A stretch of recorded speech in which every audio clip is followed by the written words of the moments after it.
अगर आप mutual fund में इन्वेस्ट करते हैं या करना चाहते हैं तो ये सवाल कभी ना करिएगा, वरना नुकसान का सामना भी करना पड़ सकता है। दोस्तों, हमने अक्सर अपनी एडवाइजरी सर्विसेज में ये सवाल लिया है या एज ए कस्टमर हमारे जहन में ये सवाल आता है कि कौन सा म्यूचुअल फंड सबसे अच्छा है, किसकी परफॉर्मेंस, किसके रिटर्न सबसे अच्छे हैं, इस वक्त क्या चीज अच्छी चल रही है, मैं अपने कहाँ पैसे लगाऊं जिसमें सबसे अच्छा रिटर्न मिल जाए। ये एक आम तौर पे अमूमी सवाल होते हैं, लेकिन ये सवाल बहुत ही खतरनाक और नुकसानदेह हो सकते हैं अगर तो इसको आपने सही फॉर्मुलाइज, सही तरीके से ना पूछा। आइए शुरू करते हैं आज की वीडियो।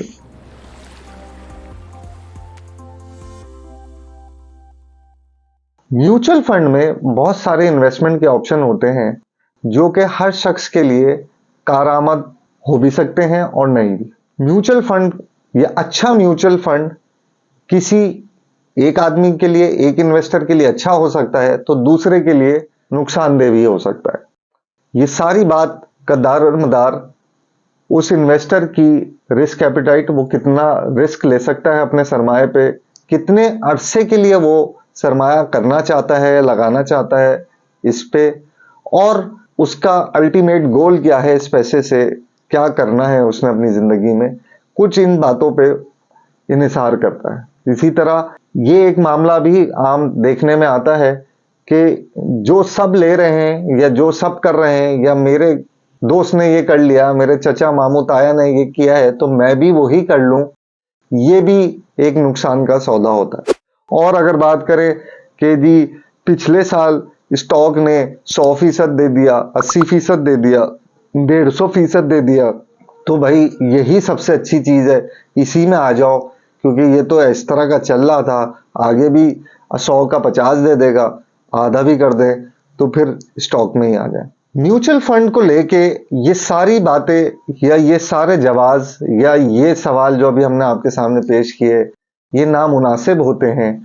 इसमें सबसे बुनियादी है आपकी सही अप्रोच होना, जिसमें कुछ चीजें शामिल हैं। आज हम उसी पे बात करेंगे।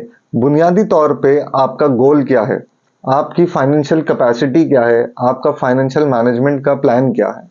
आप माहवार इन्वेस्टमेंट करेंगे, आप रिटायरमेंट के लिए करेंगे, बच्चों के लिए करेंगे, ठीक है। आज आप किसी मद में करना शुरू करें और कल को किसी और बात पे, किसी और मामले में उस पैसे को इस्तेमाल कर लें, वो ठीक है। टाइम की मियाद कितनी है इस सारे मामले को लेके, ये मैटर करता है। आप कितना इसमें रिस्क, खतरा उठा सकते हैं अपनी रकम को लेके।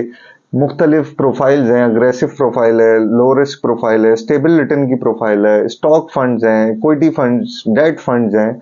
आपका जाना किसमें मुनासिब है, ये आपके ही ऊपर इन्हिसार करता है। आपके इस सवाल से कि कौन सा फंड अच्छा है, ये बात वाज़ेह नहीं होती। आपने अपनी कैपेसिटी, अपने हदूद दरबे को देखना है कि अगर मैं 10,000 रुपये महीना बचा के सरमाया करता हूँ और ये वक्त के साथ एक साल में 1.25 लाख रुपए हो जाएगा, और ये 1.25 लाख रुपए अगर डूब गया तो मेरे फलाना फलाना काम नहीं हो पाएगा, तो इसका मतलब ये है कि आप ये 1.25 लाख या ये जो 10,000 रुपये महीना है, या आप स्टॉक में इन्वेस्ट ना करें, क्योंकि इससे आपका माशी मामला खराब हो सकता है। लॉन्ग टर्म जो भी आपका एक साल बाद का प्लान है वो डिस्टर्ब हो सकता है।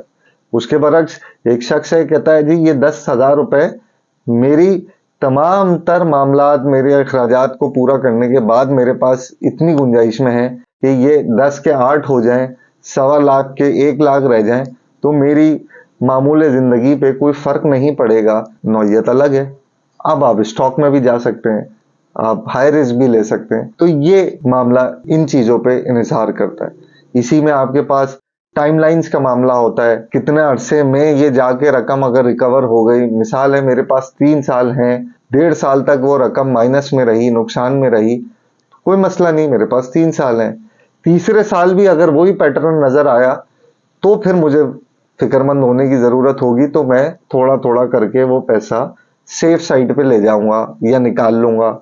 इसके अलावा जो चीजें आती हैं उसमें कंपनी की रेटिंग है, फंड का साइज है, कस्टमर का रिव्यू है, एडवाइजरी सर्विसेज हैं, आपको वहाँ पे value added services, customer convenience क्या है, आपके पास मोबाइल ऐप है, ऑनलाइन पोर्टल है, दफ्तर करीब में है, आपका वहाँ जाना आना कोई मालूमात लेना आसान है, ये भी मैटर करता है। और जो सबसे बुनियादी या ज़रूरी चीज़ होती है वो म्यूचुअल फंड के अंदर डाइवर्सिफिकेशन की होती है, यानी कि आप अपना पैसा एक वक्त में एक ही प्रोडक्ट में ना लगाएं, मुख्तलिफ नौइयत की प्रोडक्ट्स में रखें ताकि नफ़े नुकसान को आप वक्त के साथ बैलेंस कर सकें। दोस्तों, इन सारी बातों की वजाहत में अगर हम अपनी टॉपिक पे आए कि म्यूचुअल फंड में कौन सा सवाल पूछना सही है कि म्यूचुअल फंड की कैटेगरी कौन से मेरे गोल्स में, मेरे ऑब्जेक्टिव से अलाइन करती है, कौन सा म्यूचुअल फंड ऐसा है जिसकी परफॉर्मेंस एक्सेसिबल है, मैं हर वक्त देख सकता हूं, मैं खुद डिसाइड कर सकता हूं। जो ये चंद एक बातें हैं, या मेरी प्रोफाइल ये है, मैं 30 साल का हूं, मेरी शादी हो गई है, 2 बच्चे हैं, मुझे उनकी पढ़ाई के लिए पैसे जमा करने हैं, तो 15 साल में अगर पहले बच्चे की पढ़ाई आ रही है, हायर एजुकेशन आ रही है, तो मैं क्या करूं, ये कितने पैसे आज से जोड़ना शुरू करूं तो 15 साल बाद उसकी मैं हायर एजुकेशन को अफोर्ड कर सकता हूं। तो इस तरह के सवाल जो आपको नैरो डाउन, क्लोज डाउन करते हैं आपके ऑब्जेक्टिव्स, टाइमलाइंस और रिस्क एपेटाइट को सामने रखते हुए, ये करना मुनासिब होता है किसी भी एडवाइजर से या किसी भी कंपनी का प्रोडक्ट लेते हुए।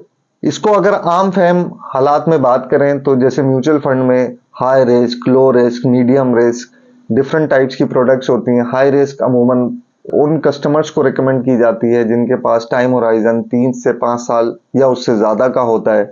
मीडियम रिस्क प्रोफाइल उनको दी जाती है जिनके पास पैसे जमा करने के लिए 1 से 3 साल का कम से कम का वक्त होता है। और लो रिस्क उनके लिए रखा जाता है जिनके पास या तो दूसरे ज़राए आमदन ना हो या फिर उनकी सरमायाकारी की जो मुद्दत है वो 1 साल के अंदर की हो। इन सारी बातों की बुनियाद पे उसको सर्विस एडवाइजरी या प्रोडक्ट कंफर्मेशन बनाई जाती है। बहरहाल कस्टमर के पास ये ऑप्शन होता है, वो कभी भी अपनी प्रोफाइल को अपडेट करा ले, प्रोडक्ट को चेंज करा ले या पैसे निकाल के किसी दूसरी प्रोडक्ट में चला जाए। ये ऑप्शन हमेशा खुले होते हैं। खुलासतन अगर बात करें तो बात वही है कि कौन सा सवाल सही है और कौन सा गलत, ये डिपेंड करता है। एक जाविया है कि सवाल ऐसा हो जो आपकी प्रोफाइलिंग को मैच करे। फिल वक्त के लिए मुझे इजाज़त दीजिए। उम्मीद करता हूँ आपको ये वीडियो समझ में आएगी। आप बेहतर म्यूचुअल फंड और इन्वेस्टमेंट प्रोडक्ट्स का अपने लिए इंतखाब कर सकेंगे फ्यूचर में। इसको शेयर, लाइक करना ना भूलें। अपने अल-कैब ऐप में भी इस वीडियो को शेयर करें ताकि उनकी भी मालूमात में इजाफा हो सके। फिल वक्त के लिए मुझे इजाज़त दीजिए। अल्लाह हाफ़िज़।